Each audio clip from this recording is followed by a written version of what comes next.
partage pour cette vie que tu nous donnes.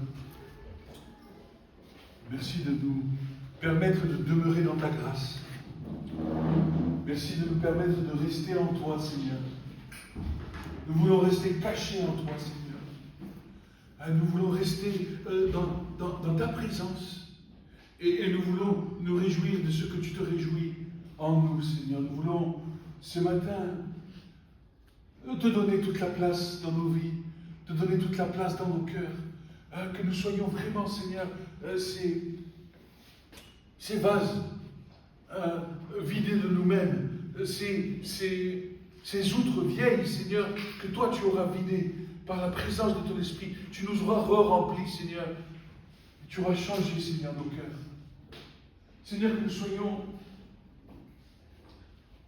de ceux qui honorent ta présence, de ceux qui la chérissent, de ceux qui la gardent,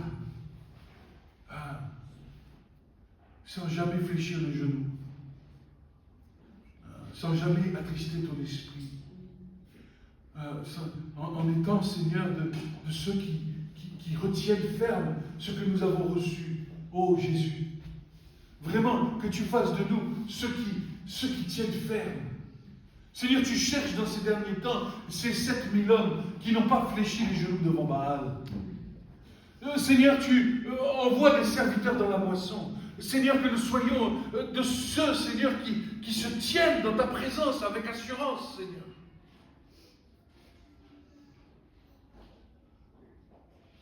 Parce que la moisson est près de se perdre. Et je sais que dans le fond des cœurs, Seigneur, tu es en train de former tes ouvriers. Tu es en train de former, Seigneur, dans le cœur, Seigneur, ces hommes et ces femmes de la dernière génération. Dans le secret des cœurs, tu les instruis par ton esprit. Afin que rien, Seigneur, ne puisse les ébranler. Et je te remercie pour ça. Parce qu'il est vrai que nous pouvons parfois nous sentir seuls, mais lorsque ta voix nous parle, Seigneur, alors nous voyons, Seigneur, que tu agis encore et encore et encore, et nous bénissons ton nom pour ça, Seigneur. Gloire à toi. Gloire à toi qui règne, et qui a promis, et qui a fait des promesses, et qui règne encore, et qui vient bientôt. Seigneur, merci de nous garder. Purifie nos cœurs par ton sang. Amen. Oh Seigneur, que nous soyons tenus, Seigneur, que nous soyons tenus devant toi, devant ta grâce, devant toi, Seigneur, que nous puissions nous tenir pour te recevoir. Et que rien, Seigneur, ne puisse nous accuser. Parce que nous demeurons en toi, et que toi, tu demeures en nous. Je te bénis, Seigneur, ce matin. Je veux bénir le nom du Seigneur ce matin. Vous voulez bénir avec moi le nom du Seigneur ce matin? Amen.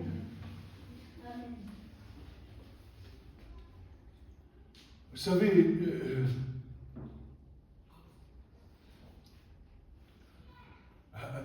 Jésus-Christ, quand Jésus a donné sa vie sur la croix, il voulait nous amener dans une direction. Et nous avons un but à atteindre dans notre vie. Et ce but, c'est lui. C'est sa présence dans nos vies. Depuis le premier verset de la Genèse. Ce but, c'est « Et ils me feront un sanctuaire et je serai vu en eux ».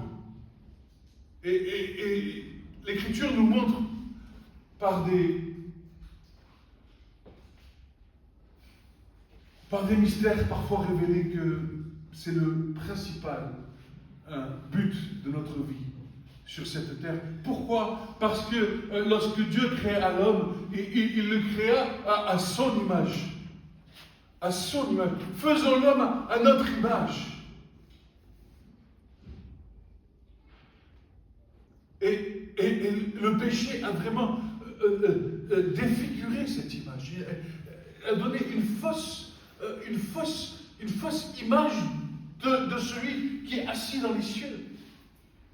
Et toute l'œuvre de Christ est de nous ramener auprès du cœur du Père, pour que nous puissions comprendre sa volonté pour nous dans cette génération, dans la génération et toutes les générations qu'on traversait. Et si nous regardons effectivement l'histoire de l'Église, il y a eu des bonnes choses et il y en a eu des mauvaises. Certains ont compris, d'autres n'ont pas compris. Et je souhaite ce matin que nous soyons tous de ceux qui avons compris le plan de Dieu pour notre vie. Je ne veux pas que nous restions oisifs. Je ne veux pas que nous restions dans l'ignorance des choses. Et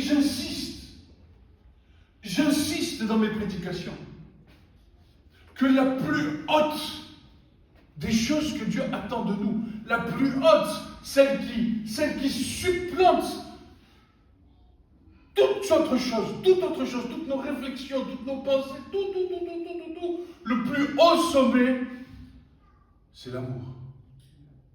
Amen. L'amour. Pas un amour humain, mais l'amour de Dieu qui coule au travers de nous pour que nous puissions être des canaux qui rafraîchissent, des canaux qui témoignent, des canaux que ce monde aujourd'hui est en train de mourir par manque d'amour. Et parfois, nous, en tant qu'enfants de Dieu, nous sommes des anti-témoignages de l'amour de Dieu. Parce que bien souvent, nous nous basons sur nos propres expériences de vie plutôt que se baser sur la parole de Dieu. Et quand nous témoignons parfois des choses qui sont à l'envers de la parole de Dieu.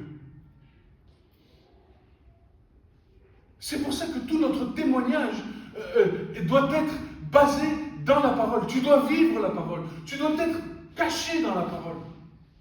Pour que ton témoignage soit quoi? Qu'il soit vrai. Amen. Parce qu'il n'y a pas d'autre vérité que Jésus-Christ. Ce n'est pas tes expériences qui font la vérité. Ce ne sont pas tes expériences qui te permettent de témoigner. Quand tu témoignes, il faut que tu témoignes avec la parole de Dieu. Si ton expérience colle avec la parole de Dieu, amen. Alléluia. Gloire à Dieu. Mais parfois, nous sommes un petit peu, vous savez, comme des éléphants dans un magasin de porcelaine. Et le bien que nous voudrions faire, nous ne le faisons pas.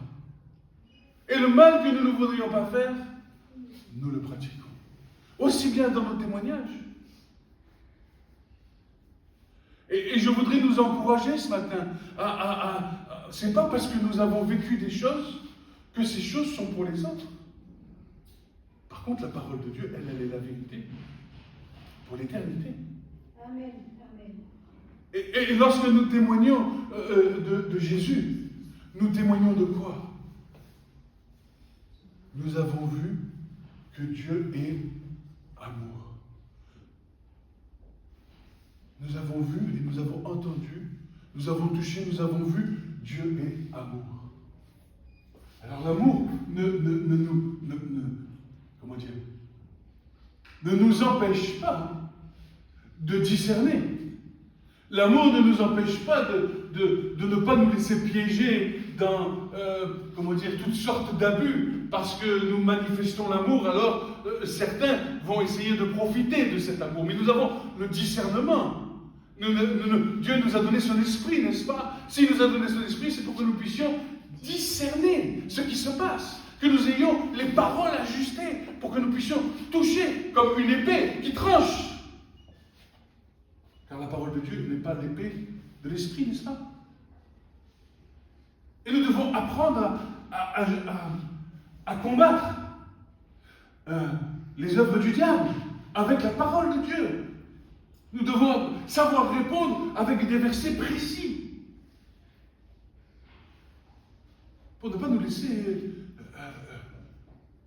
voiler ou tromper par l'ennemi qui parfois se sert de nous pour faire du mal à l'autre. Et pourquoi les gens aujourd'hui te disent « Oui, moi je ne veux pas de Dieu. S'il y avait Dieu, c'est parce que s'il y avait un Dieu sur cette terre, il n'y aurait pas les guerres, il n'y aurait pas ceci, il n'y aurait pas cela. » Les gens qui ne connaissent pas Dieu, ou qui l'ont peut-être un petit peu connu et qui se sont éloignés, parfois se retrouvent tellement blessés qu'une parole que nous pouvons dire parfois peut encore les éloigner encore plus, croyant que nous, on a voulu les rapprocher, tandis que lorsque nous parlons avec la parole de Dieu, alors nous les encourageons, nous les édifions, nous les bâtissons, parce que la parole de Dieu devient une épée qui tranche, une épée qui vit dans leur vie, une parole qui devient vivante.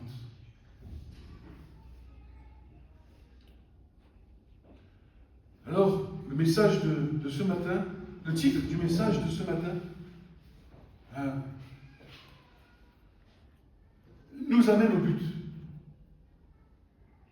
Aimer selon la mesure de Jésus-Christ. Et on a du travail. Et on a du travail.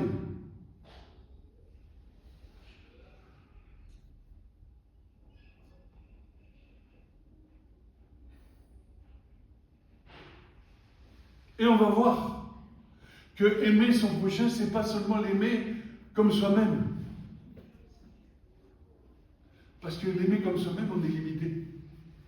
On est entièrement limité dans notre... Déjà, si moi j'ai du mal à m'aimer, comment je vais aimer l'autre? On est donc limité. On est limité à la mesure de l'amour que nous avons pour nous-mêmes. Si nous disons, je vais aimer mon prochain comme moi-même, comme je vais l'aimer, mais si j'ai du mal à m'aimer, je vais avoir du mal à aimer mon prochain. Jésus nous donne un commandement nouveau. Ce que je désire, c'est que vous vous aimiez l'un et l'autre comme moi, Jésus nous dit, comme moi, je vous ai aimé. Amen. C'est pas pareil. Aimez-vous les uns les autres comme moi, je vous ai aimé. Jésus nous montre le chemin. Et je vais vous dire, on va le voir dans le message, mais cet amour-là dont Jésus nous parle, humainement, c'est impossible. Mais par la grâce qu'il nous fait, d'avoir été né de nouveau, de vivre en lui, d'être caché en lui, alors les fleuves d'eau vive qui coulent de son sein, à lui, passent au travers de nous et nous aident à aimer. Nous devenons un canal pour aimer, un canal pour ne pas, pour s'écraser. Tu sais, quand tu veux aimer l'autre, c'est reconnaître que tu n'as pas raison, même si tu crois avoir raison. Reconnaître que l'autre, estimer l'autre, qu'il puisse penser comme toi. Ou pas comme toi. C'est l'amour. Et Paul l'exprime très très bien. Et je vois, vous voyez, ce matin, je suis en train de vous prêcher ça. J'étais dans la joie ce matin, je me suis levé. Seigneur, merci pour le message, merci pour tout ce que tu as mis sur mon cœur. J'avais une joie ce matin. Et là, en l'espace de 33 mouvements, de rien du tout, patatrac, tout est tombé par terre parce qu'il y a une altercation dans la maison. Et je vois la puissance de l'ennemi qui est là, qui veut surtout pas que nous puissions prêcher l'amour de Jésus-Christ. Et il veut faire de nous des anti-témoignages. Il veut faire de nous, tu vois, ce que tu prêches, tu ne le vis pas. Et je dis, Seigneur, tu connais ma vie. Tu connais ma vie. Et rien, à cause du fait que je suis en toi, rien ne peut me toucher, Seigneur. Amen. Amen. On peut être contrarié, c'est la nature humaine. Mais l'amour de Christ vient surpasser toutes ces choses. Donc je commence ce message et je commence par là. Je dis, être disciple de Jésus-Christ ne se mesure pas à la quantité de connaissances que l'on possède. Car la connaissance enfle, mais l'amour, lui, il édifie. Ce qui compte réellement, ce n'est pas l'empilement d'informations spirituelles, mais la qualité de la relation d'amour que nous entretenons avec Dieu, avec Jésus-Christ. La qualité de cette relation que nous entretenons avec lui. Écoute, il y a un principe spirituel. Plus tu passes de temps dans la présence de Dieu, dans la prière, plus il te remplit, et moins les choses de ce monde te pèsent.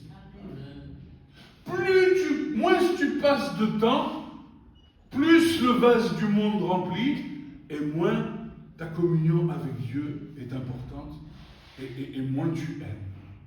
Plus tu remplis la coupe avec Dieu, et qu'elle déborde. Elle déborde. Et Paul nous dit, mais soyez toujours remplis du Saint-Esprit en vous entretenant par des hymnes, par des psaumes, par des cantiques spirituels qui vous remplissent, afin que les éléments extérieurs du monde ne puissent pas rentrer en vous et venir vous toucher pour éviter que les réactions que vous avez envers les autres soient basées sur les éléments de ce monde plutôt que sur la parole de Dieu et l'Esprit de Dieu qui vous parle.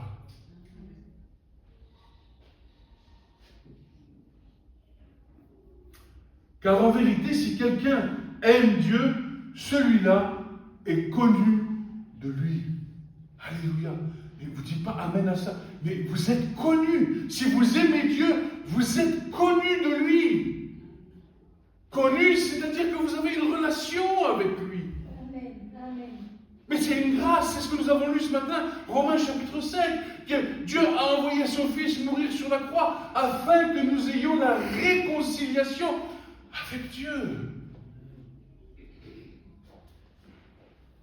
Et nous devons mettre toute ferveur, nous devons être affairés, disciplinés à garder cette relation avec le Seigneur. Amen. Amen. Vous ne voyez pas qu'à chaque fois qu'on quitte l'église, là, le mardi, il n'y a plus rien. Parce qu'on ne s'affaire pas à cette relation permanente que nous devrions avoir avec le Seigneur. La maturité du disciple ne se prouve pas par ce qu'il sait, mais par l'amour qui le lie au Père et l'obéissance qui en découle. L'amour qui nous lie au Père nous permet d'obéir à ce qui en découle. 1 Corinthiens 8, 2 et 3 nous dit ceci.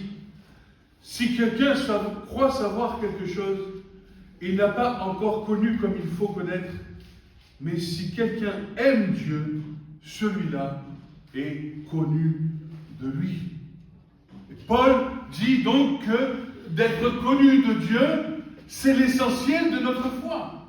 Et nous ne pouvons pas être connus de Dieu si nous ne sommes pas dans la relation avec lui, dans la prière, dans le jeûne, dans la lecture de la parole, dans l'écoute des enseignements, dans la louange, dans l'adoration. Nous ne pouvons pas être connus de lui. Être connu de lui, c'est faire une seule et même plante avec lui. Si nous sommes connus de lui, alors la connexion est établie. De cette communion découle la vie. Il déverse sa grâce dans nos cœurs afin que nous puissions l'aimer. Et nous aimer les uns les autres comme il nous l'a commandé. Amen. Amen. Car l'amour pour Dieu produit l'amour du prochain. Et c'est là que l'on reconnaît véritablement les disciples de Christ. 1 Jean 4, 7 et 8 nous dit ceci. Bien-aimés, aimons-nous les uns les autres, car l'amour est de Dieu. Quiconque aime est né de Dieu et connaît Dieu. Celui qui n'aime pas n'a pas connu Dieu, car Dieu est amour. Amen.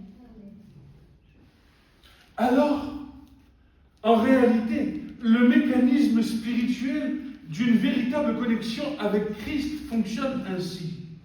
Plus nous aimons le Seigneur Jésus-Christ, plus il déverse son amour en nous.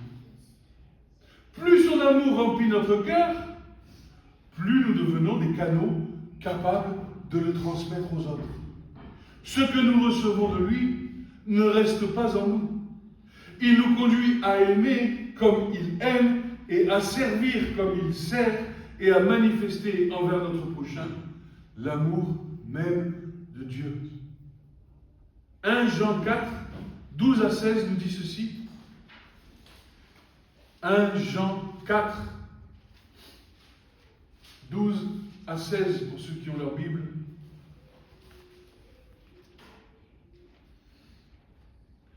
Personne n'a jamais vu Dieu. Si nous nous aimons les uns les autres, Dieu demeure en nous. Amen à cela? Et son amour est parfait en nous. Nous connaissons que nous demeurons en lui et qu'il demeure en nous en ce qu'il nous a donné son esprit. Et nous avons vu et nous attestons que le Père a envoyé son Fils comme sauveur du monde. Celui qui confessera que Jésus est le Fils de Dieu demeure en lui et lui en Dieu. Et nous avons connu l'amour que Dieu a pour nous et nous y avons cru. Alléluia. Est-ce que tu te laisses aimer par Dieu? C'est la question que nous devons nous poser. Nous y reviendrons un peu plus tard. Dieu est amour, et celui qui demeure dans l'amour demeure en Dieu, et Dieu demeure en lui. Amen. Versets 17 à 21 nous dit ceci. Tel il est, tel nous sommes aussi dans ce monde. C'est en cela que l'amour est parfait en nous, afin que nous ayons de l'assurance au jour du jugement. La crainte n'est pas dans l'amour, mais l'amour parfait bannit la crainte, car la crainte suppose un châtiment, et celui qui craint n'est pas parfait dans l'amour. Pour nous, nous l'aimons parce qu'il nous a aimés le premier. Si donc quelqu'un dit « j'aime Dieu » et qu'il haïsse son frère, c'est un menteur, car celui qui n'aime pas son frère qu'il voit, comment peut-il aimer Dieu qu'il ne voit pas? Amen. Amen. Et nous savons de lui ce commandement, que celui qui aime Dieu aime aussi son frère. Attention, le frère dont il est parlé là, c'est Adelphos, c'est-à-dire celui qui est de la même matrice, c'est-à-dire les frères au milieu de nous, mais aussi ceux qui sont du dehors, Amen. Amen. ceux qui sont nés du péché.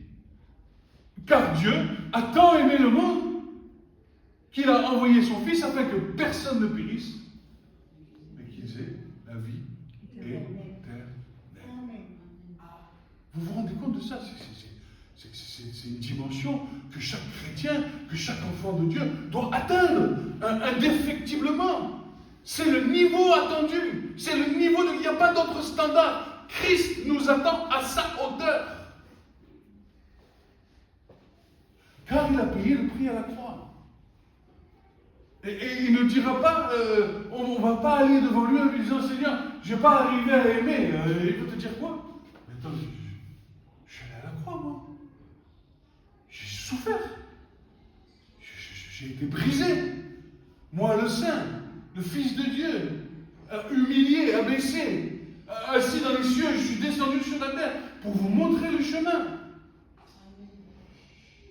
Tu ne crois pas que tu vas arriver devant Dieu avec ton lot d'excuses? Seigneur, montre-nous le chemin. Seigneur, je suis si faible. Seigneur, j'y arrive pas. Seigneur, je n'arrive pas à aimer comme toi tu aimes. Aide-moi, Seigneur. Et si nous avons cette démarche de cœur, alors nous avons l'assurance que l'œuvre qu'il a commencée en nous, il va l'accomplir jusqu'au bout. Amen. Amen. Si on se braque et qu'on dit c'est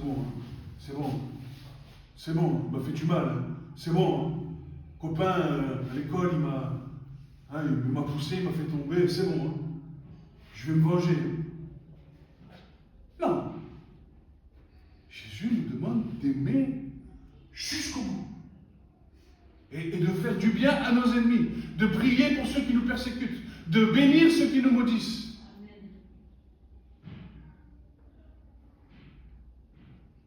Nous devons sortir de notre religiosité. Nous devons vivre l'évangile. Nous devons vivre le royaume de Dieu sur la terre. Car Jésus n'est pas venu ouvrir une nouvelle religion. Il n'est pas ouvrir une nouvelle secte. Il est venu établir le règne de son Fils sur la terre. Il est venu établir le règne de Christ sur la terre, l'autorité de son nom sur les principautés, sur les dominations, les autorités. Nous connaissons toutes ces choses, sauf que nous ne les vivons pas. Et que la réalité du royaume de Christ sur la terre est une réalité surnaturelle dans laquelle nous devons entrer par la foi.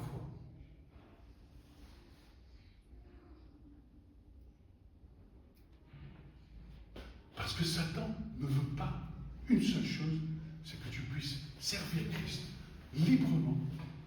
Librement. Alors il envoie qui?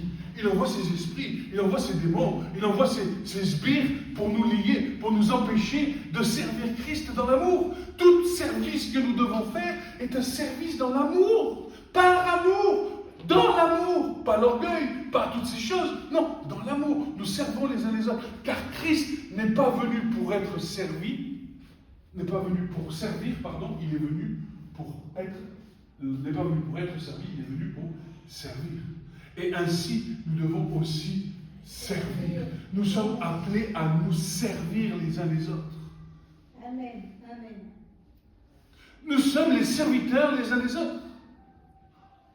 Par amour.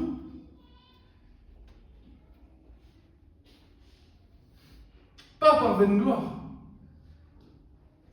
Mon frère, ma soeur, j'ai une bonne nouvelle pour nous. Tel il est, tel nous sommes appelés à être. Notre être tout entier, pensée, parole, action, doit agir et réagir dans l'amour. Notre justice, notre spiritualité, notre service n'ont de lieu que d'exister en dehors, n'ont pas lieu d'exister, en dehors de l'amour de Christ pour ceux qui nous entourent.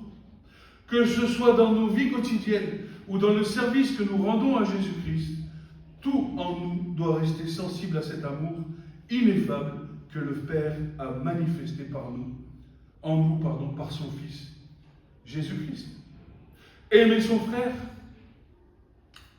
aimer sa sœur, aimer son mari, aimer sa femme, aimer ses enfants, aimer sa famille, aimer son prochain, comme Jésus nous a aimés, cela devient naturel lorsque nous demeurons dans la vérité de Christ. Cela devient naturel lorsque nous demeurons dans la vérité de Christ. Il y a une dimension que lorsque nous sommes cachés en lui, que nous demeurons dans sa grâce, alors nous sommes capables. En dehors de cette grâce, ce n'est point possible. On n'y arrive pas. Mais parce que nous demeurons en lui et que lui demeure en nous, alors cet amour est capable de s'exercer. Si nous prêchons l'évangile sans amour, ce sont des dégâts. Nous ne pouvons pas...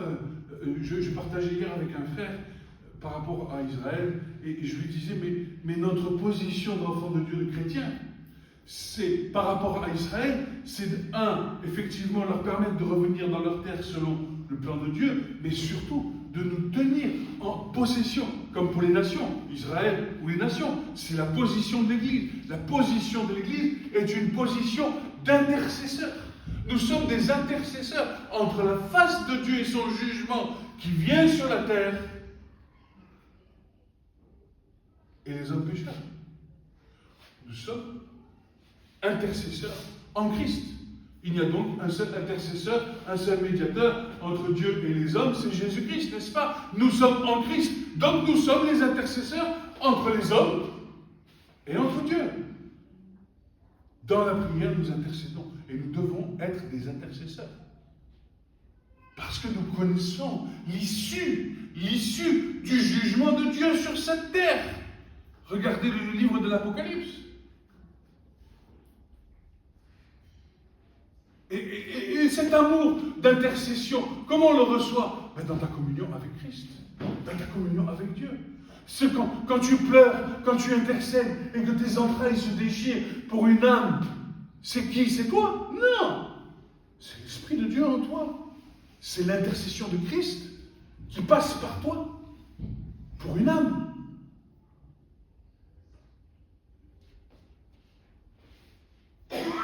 Et nous peinons à prier. Nous peinons à ouvrir nos bouches. Alors qu'il y a des âmes qui se meurent. Il y a des âmes qui sont sous le jugement de Dieu. Des gens, dans le monde, c'est un mort par seconde. Un mort par seconde que s'il n'a pas rencontré Jésus dans sa vie, il va aller dans les temps de feu et de soufre au jour du jugement. Et qui se trouve dans des lieux de tourment actuellement. Et l'Église devient à sa part de responsabilité. Nous sommes interconnectés les uns avec les autres. Et nous avons notre part de responsabilité et d'intercession devant la face de Dieu. Si du moins, nous sommes en Christ. Si du moins, nous appartenons à Christ. Si du moins, l'Esprit de Dieu vit en nous. Si du moins, nous ne sommes pas religieux. Il y a une réalité céleste. Il y a une réalité surnaturelle. Quand je vois les évangiles et que je vois ce que Jésus a laissé sur la terre pour manifester son royaume, je veux vivre le royaume de Dieu sur la terre. Je veux vivre ce royaume. Je veux me saisir de l'autorité que Christ nous a donnée pour délivrer les captifs. Je veux vivre cette réalité. La réalité du combat spirituel, la réalité des démons qui ont volé les corps de nos frères et de nos sœurs pour les empêcher de marcher avec Christ et de manifester son royaume. Les esprits sont des... Le frère disait, ce sont des personnes qui n'ont pas de corps et qui cherchent à tout prix un corps et qui ne veulent pas quitter les corps. Et Jésus est venu pour manifester son autorité et la fin du règne de Satan sur cette terre. Amen. Amen. Amen. Pour que nous puissions être libres de servir Jésus. Quoi qu'il n'ait pas besoin de nous le servir. Que c'est une grâce. Car l'Écriture dit, et quand vous aurez fait tout ce qu'on vous a demandé de faire, dites, vous l'avez fait, je suis un serviteur inutile, et vous l'avez fait parce que vous n'avez pas le choix de le faire. Nous sommes des serviteurs inutiles, baignés dans la grâce de Dieu. Et dans sa grâce, il nous a donné l'autorité. Mais il faut d'abord que nous mourions à la croix. Il faut que nous ressuscitions, que nous marchions en nouveauté de vie, en sainteté, en marche dans l'esprit du Seigneur. Et dans l'amour. Et sans l'amour, tu ne vas pas t'attaquer à la puissance des ténèbres. Si tu fais par orgueil, si tu fais par vaingloire, la puissance des ténèbres, ils vont te ramasser. C'est par amour. C'est par intercession. C'est parce que tu vois l'âme se perdre. Alors Dieu, dans son immense amour, te confère l'autorité de Christ pour aller délivrer, pour aller chasser, pour aller expulser les démons des âmes qui n'ont pas le choix de partir. C'est un autre sujet.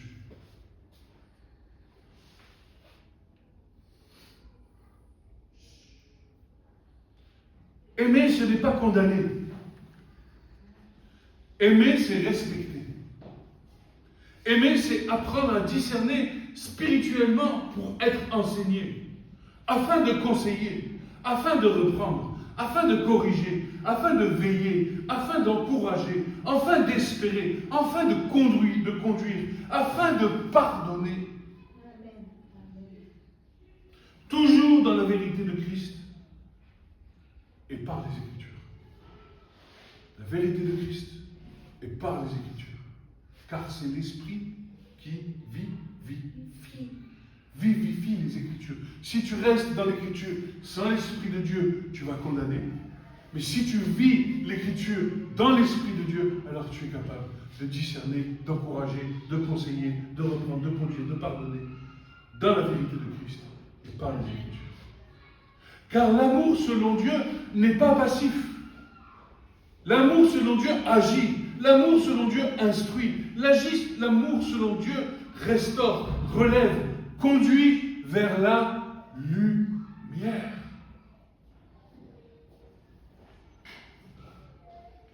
« 1 Jean 3, verset 18.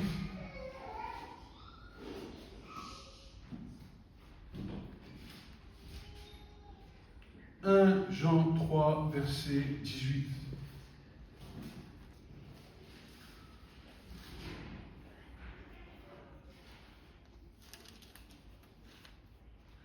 Petits enfants, n'aimons pas en parole et avec la langue, mais en action et en vérité. C'est notre mission principale. Aimer, même au détriment de nous-mêmes, au-delà de nos intérêts, au-delà de notre justification, au-delà de si j'aime quelqu'un, ben alors je vais recevoir de lui. Tu vois bien que le monde te montre le contraire. Et combien tombent en dépression en disant, mais moi, j'ai tout fait de bien dans ma vie, j'ai toujours aidé les autres, et il m'arrive ci, il m'arrive ça, il m'arrive ci, il m'arrive ça. C'est parce que ton amour avait cherché un intérêt quelque part. De cet amour que tu as donné, en fait, tu étais en train de te nourrir toi-même, plutôt que de servir le roi des rois, le Seigneur des seigneurs.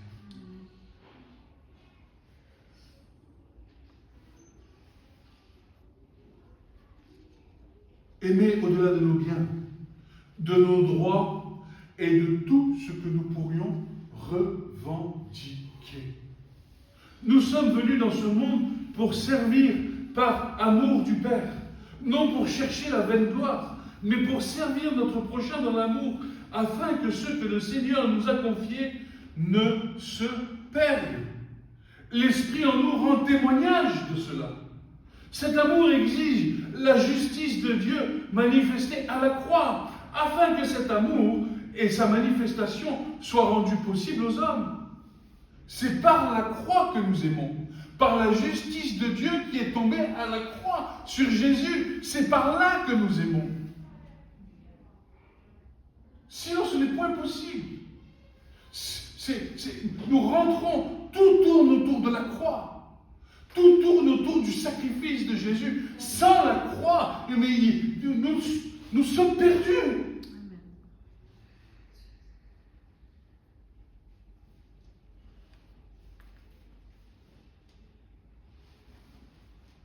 Car le péché présent dans nos membres nous séparait de Dieu. Mais Christ étant mort pour nous, nous sommes morts au péché avec lui et rendus vivants pour Dieu dans sa résurrection.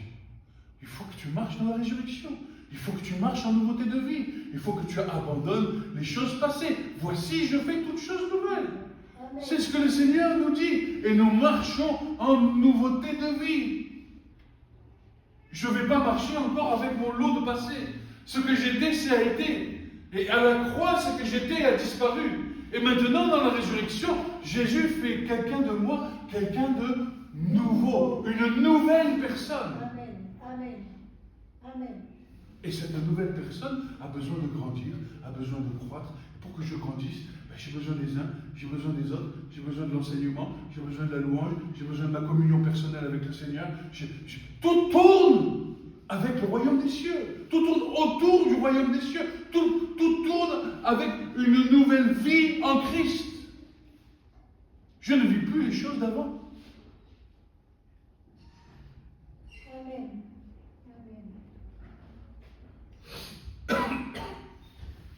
Cette vie de résurrection, et je veux insister parce que c'est un sujet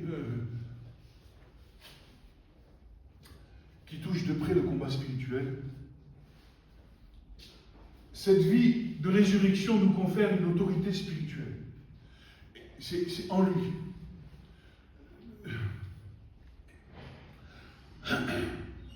Nous confère une autorité spirituelle contre tout ce qui empêchait notre amour d'être entier. Je répète, cette vie de résurrection nous confère une autorité spirituelle contre tout ce qui nous empêchait notre amour d'être entier. La crainte, le jugement, l'orgueil, l'amertume, l'égoïsme, toutes ces choses en Christ peuvent être liées pour que nous puissions apprendre à aimer selon la mesure de Christ. Amen. Amen. Nous pouvons désormais aimer pleinement. Christ a fait l'œuvre. Par la foi, nous sommes morts à la croix. Par la foi, nous sommes ressuscités avec Christ. Désormais, nous pouvons aimer librement. Et si nous n'arrivons pas à aimer,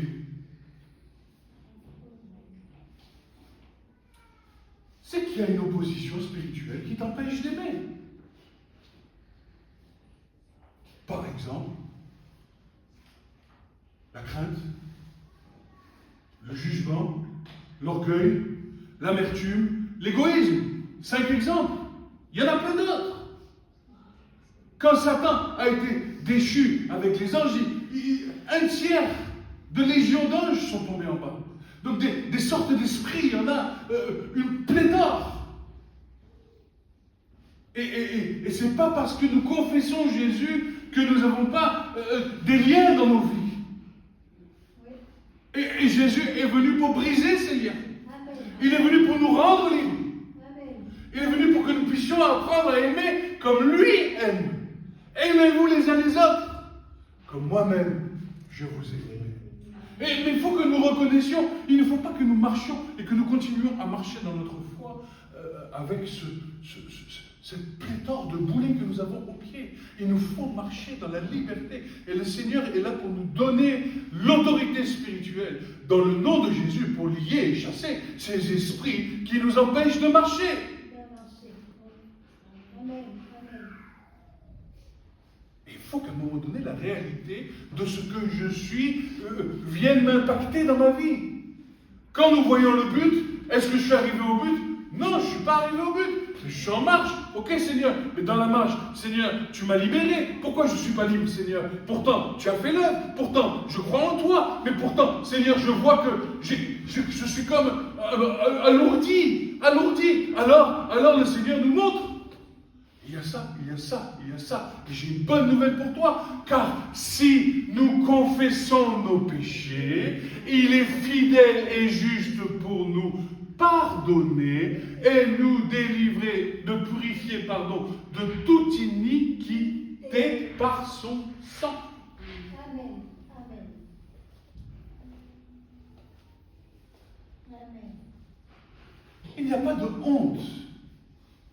Car il y a plus de joie, écoute bien, pour un seul pécheur qui se repent, pour que 99 qui se disent être justes. Un seul pécheur qui se repent, alléluia, Jésus va pouvoir agir. Parce que quand tu confesses, tu ouvres la porte à l'Esprit Saint pour faire sortir la puissance qui te tient lié.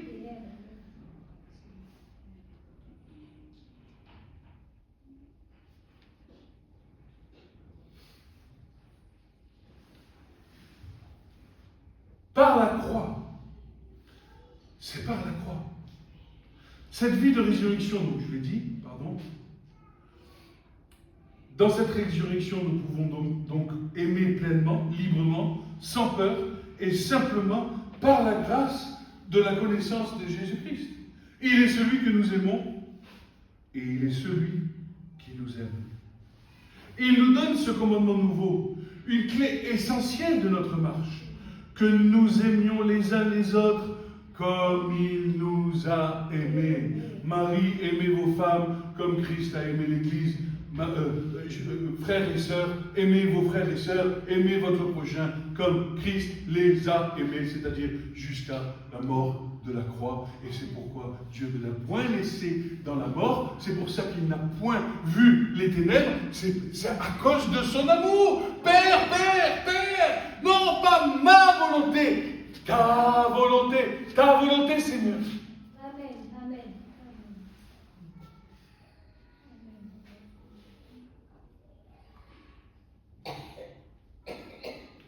Je vous invite à lire Jean 13, je ne vais pas le lire, ça va être trop long. Et vous pouvez continuer sur Jean 14, 2 chapitres qui sont magnifiques. Ayant aimé les siens jusqu'au bout, y compris Judas de Iscariote. rendez compte? Vous vous rendez compte? Il a aimé celui qu'il a choisi en tant qu'apôtre. Il l'a aimé. Et s'il se pouvait qu'il se trouve de la repentance dans son cœur. Son cœur était endurci. Judas Iscariote volait dans la bourse des apôtres. Il était un voleur. Quand il y avait des collectes, Judas, l'Écriture nous raconte que Judas volait. Il était un voleur. Or, nous savons que le voleur ne vient que pour détruire, pour égorger et tuer, nous dit l'Écriture, n'est-ce pas? Dans son cœur, avait choisi de trahir le Seigneur. Le Fils avait été envoyé pour cette heure. Pardon. Ayant aimé les siens jusqu'au bout, y compris Judas d'Iscariote, son disciple, Jésus fut glorifié par le Père. Car le Fils ayant été envoyé pour cette heure, le Père fut glorifié en lui, car tout se déroule selon le temps prophétique fixé et annoncé pour les Écritures. Je parle du passage de Jean 13 où il est écrit c'est le repas de la Pâque et dire l'évangéliste nous raconte tout ce qui se passe. Et en fait, à ce moment-là, Jésus est glorifié parce que ce qui est en train de se passer est la réponse à ce qui avait été annoncé de la part des prophètes. Lors du dernier repas, la scène, Jésus accomplit ce qui avait été écrit, entrant volontairement dans l'obéissance parfaite qui mène à la croix. Et je vais te poser la question ce matin. As-tu une volonté parfaite de vouloir servir le Seigneur? Et encore, nous avons vu avec mon épouse un soir que servir le Seigneur était un bien grand mot, parce que Jésus n'est pas venu pour être servi, mais lui-même est venu pour servir. Donc, quand nous disons nous servons Dieu, c'est une part d'orgueil cachée. Car nous sommes pas. En fait, la réalité, c'est que lorsque nous servons Jésus, nous servons premièrement nos frères et sœurs. Oui, servir le Seigneur, c'est servir son frère et sa sœur.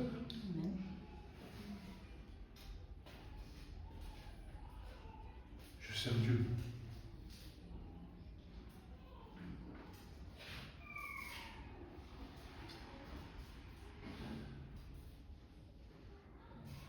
Sachant qu'il allait quitter ce monde pour retourner vers le Père dans la joie de celui qui a achevé l'œuvre qui lui avait été confiée.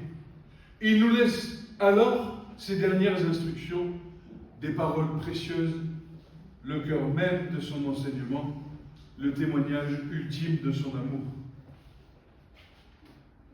Nous l'avons vu, aimez-vous les uns les autres, comme je vous ai aimés.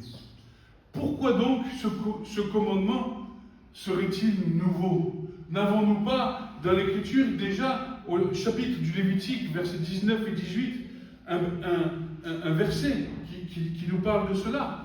Tu ne te vengeras pas, tu ne garderas point de rancune contre les enfants de ton peuple, tu aimeras ton prochain comme toi-même, je suis l'Éternel. La différence est nette, claire, sans détour.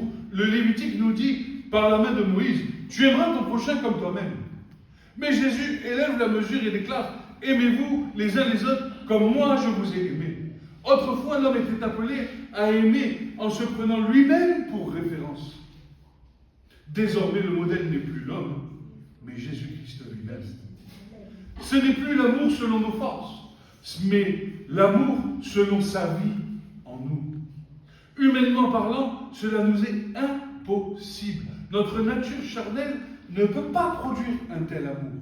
Mais à cause de la nature nouvelle que nous avons reçue en lui, par l'accomplissement des Écritures et par le Saint-Esprit répandu dans nos cœurs, cela devient possible. Amen. Amen. Cela devient possible. Accomplissement des Écritures, vous pouvez noter Ézéchiel 36, 26. Je vous donnerai un cœur nouveau, je mettrai en vous un esprit nouveau, j'ôterai de votre corps le cœur de pierre et je vous donnerai un cœur de chair. Ézéchiel 37, 14. Je mettrai mon esprit en vous et vous vivrez, je vous rétablirai dans votre pays, vous saurez que moi, l'Éternel, j'ai parlé et j'ai agi, dit l'Éternel. Quel est notre pays? D'où venons-nous? Notre patrie est céleste. Et quand nous arrivons ici, sur la terre, nous perdons notre nature céleste. Le péché environne notre nature céleste. Nous sommes dans des corps de péché. Mais l'Esprit de Dieu, lui, nous ramène dans notre nature céleste. Amen. Et ce que nous devons manifester désormais, étant ressuscités avec Christ, la nature que nous manifestons ici sur la terre, c'est la nature d'en haut. C'est notre nouvelle nature, la nouvelle création que Dieu a fait en Christ avec nous. Nous avons cette nouvelle création et nous devons manifester le royaume de Christ sur la terre, en nous, par nous et autour de nous. Jérémie 31-33 nous dit ceci: mais voici l'alliance que je fais avec la maison d'Israël. Après ces jours, dit l'Éternel, je mettrai ma loi au-dedans d'eux et j'écrirai dans leur cœur, je l'inscrirai dans leur cœur et je serai leur Dieu et ils seront mon peuple. Ainsi, il est donc désormais clair que l'œuvre du Saint-Esprit en nous est de nous apprendre à aimer comme Dieu aime, comme Christ lui-même aime. Sans cette œuvre intérieure, une telle dimension d'amour nous est absolument impossible. Mais lorsque l'Esprit de Dieu transforme nos cœurs, ce qui était irréalisable pour la chair devient naturel pour l'homme nouveau. Amen. Amen. Jean 15, versets 4 à 5 nous dit ceci: demeurez en moi et je demeurerai en vous. Comme le serment ne peut pas porter de fruits s'il ne demeure attaché au cep, ainsi vous non plus, si vous ne demeurez pas en moi, vous ne pourrez porter de fruits. Je suis le cep, vous êtes les sarments. Celui qui demeure en moi et en qui je demeure porte beaucoup de fruits. Car sans moi, vous ne pouvez rien faire. Amen. Amen. Jean 13, 35 nous dit ceci: à ceci, tous reconnaîtront que vous êtes mes disciples, si vous avez de l'amour les uns pour les autres. Alors, la question que chacun devrait se poser est la suivante. Et je pose la question à tous, y compris moi. Suis-je capable d'aimer selon la mesure de Jésus-Christ? Face à cette question, deux réponses honnêtes peuvent émerger dans nos cœurs. La première: oui Seigneur, et je veux aimer davantage. Oui Seigneur, je sais que je suis capable d'aimer comme toi tu aimes, mais je veux encore aimer plus, parce que je sais que j'ai encore des difficultés. Ou sinon, la deuxième réponse, qui est honnête et claire aussi: non Seigneur, c'est trop difficile pour moi. Rappelons-nous de Pierre. Lorsque Pierre renia le Seigneur 3 fois, il lui posa la question: Pierre, m'aimes-tu? 1 fois. Pierre, m'aimes-tu? 2 fois. Pierre, m'aimes-tu? 3 fois. Et lorsque tu seras revenu, lorsque tu auras fait tes chouvas, c'est ça que dit Jésus à Pierre, lorsque tu auras fait tes chouvas, tu enseigneras les autres, tu enseigneras tes frères. Alléluia. Lorsque nous comprenons que cet amour de Christ dans nos vies est capable de nous aider à aimer, c'est à partir de là que nous pouvons ensuite témoigner de ce que Jésus a fait dans nos vies et de cet amour que nous avons pu atteindre pour pouvoir enseigner, partager, reprendre, construire cet amour de Christ dans la vie de nos frères et sœurs, n'est-ce pas? Et selon la réponse que nous donnons, l'œuvre de Dieu dans nos vies ne sera pas la même. Si la réponse est oui, alors le Seigneur répond à son tour. Et voici sa parole: celui qui a mes commandements et les garde, c'est celui qui m'aime. Et celui qui m'aime sera aimé de mon Père. Je l'aimerai et je me ferai connaître à lui. De la même manière qu'il s'adressa à la femme samaritaine, Jésus nous rejoint là où nous sommes. Il ne condamne pas celui qui se sait faible, mais il l'invite à venir et à boire l'eau vive. Il ne méprise pas celui qui dit « Seigneur, c'est trop dur », mais l'appelle à s'approcher de lui pour recevoir la force d'aimer comme lui aime. Souviens-toi de sa parole à sa femme. Il lui révèle sa soif véritable. Elle avait 5 maris, elle cherchait quoi? Elle cherchait quoi? Elle cherchait l'amour. Et lui dit, mais cette vie que tu as, je vais te la donner moi. Car si tu bois de cette eau, tu n'auras plus jamais soif. Il dévoile en réalité à cette femme samaritaine son désir profond, son besoin profond. Il lui offre une source qui ne tarit jamais.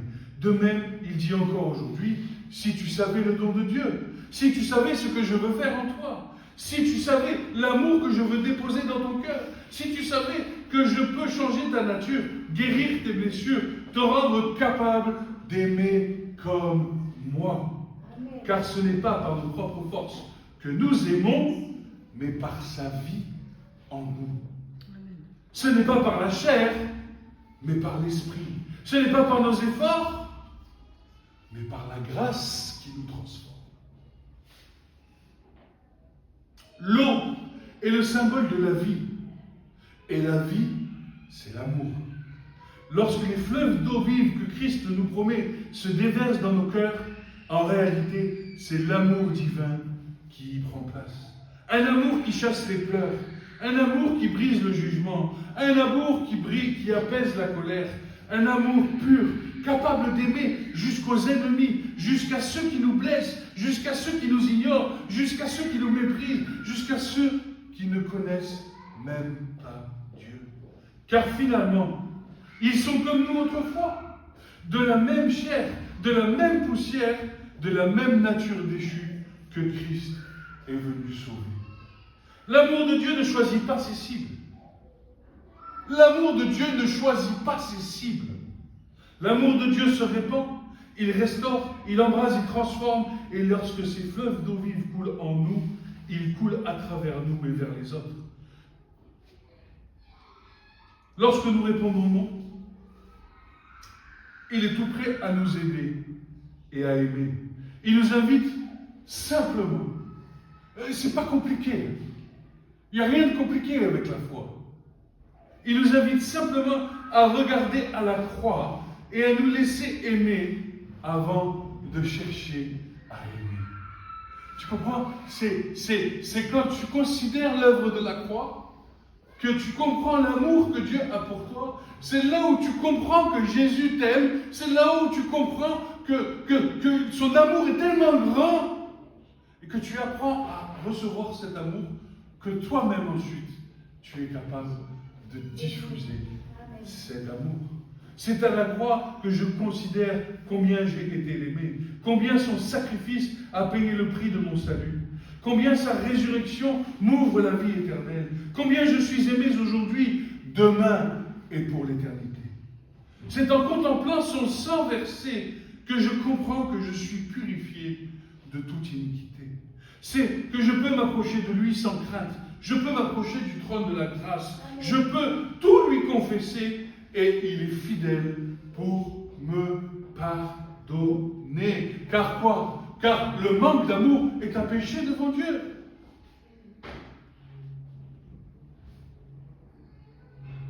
Et je peux lui confesser, Seigneur, je te demande pardon parce que je n'arrive pas à aimer comme toi tu aimes. Je suis limité, je suis étreint. Remplis ma vie, remplis le vase que je suis, afin que je puisse aimer et que tout ce que je le fais par amour. Amen. Le psaume 32, verset 5 nous dit ceci: je t'ai fait connaître mon péché, je n'ai pas caché mon iniquité, j'ai dit, j'avouerai mes transgressions à l'Éternel, et tu as effacé la peine de mon péché. Acte 3, 19 à 21 nous dit ceci: repentez-vous donc et convertissez-vous pour que vos péchés soient effacés, afin que des temps de rafraîchissement viennent de la part du Seigneur et qu'il envoie celui qui vous a été destiné, Jésus-Christ, que le ciel doit recevoir pour un temps, jusqu'au temps du rétablissement de toutes choses dont Dieu a parlé anciennement par la bouche de ses saints prophètes.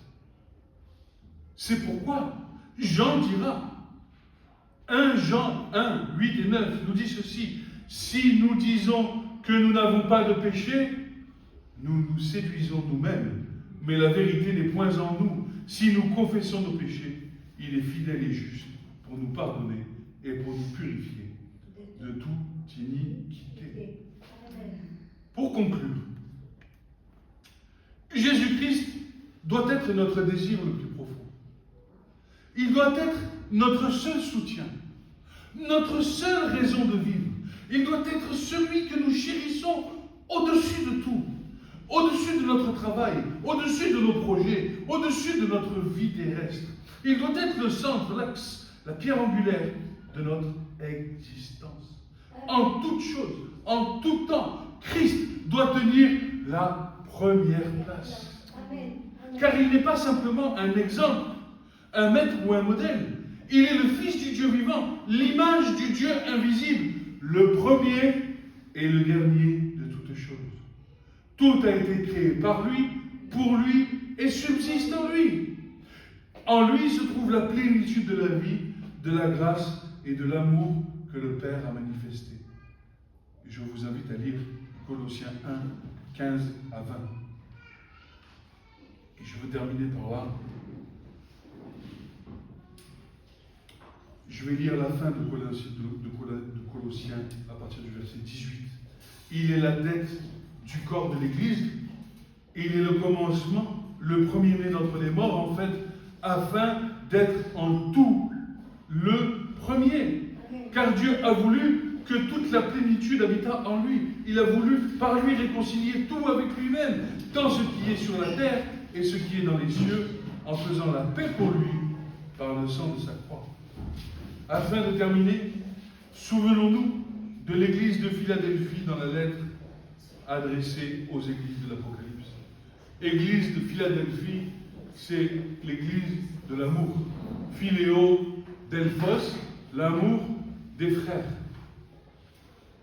Parmi les 7 églises, Apocalypse 3.10, c'est celle qui reçoit les paroles d'éloge, de fidélité, d'amour et de persévérance. Non par puissance, non par ressources, non par grandeur humaine, mais parce qu'elle a gardé la parole et n'a pas renié le nom de Jésus-Christ. Parce qu'elle a placé Jésus au centre, au-dessus de tout. Philadelphie représente l'église de l'amour fraternel, l'église qui demeure attachée à Christ, l'église qui garde la foi même avec peu de force, l'église fidèle jusqu'à la fin, et voici la promesse qui lui est faite. Parce que tu as gardé la parole de la persévérance en moi, je te garderai à l'heure de l'épreuve qui va venir sur le monde entier. Amen. L'amour, Philadelphie reçoit l'approbation divine, car elle a compris ce que nous venons de méditer ensemble. L'amour, l'obéissance, la fidélité envers Jésus-Christ sont la mesure du disciple. Que notre Église, que nos familles, que chacun de nous soit trouvé comme Philadelphie, attaché à Christ, fidèle à sa parole, aimé par son amour et marchant humblement dans sa grâce, que Jésus soit le premier de notre amour. Amen. Notre centre, notre source et notre but. Amen.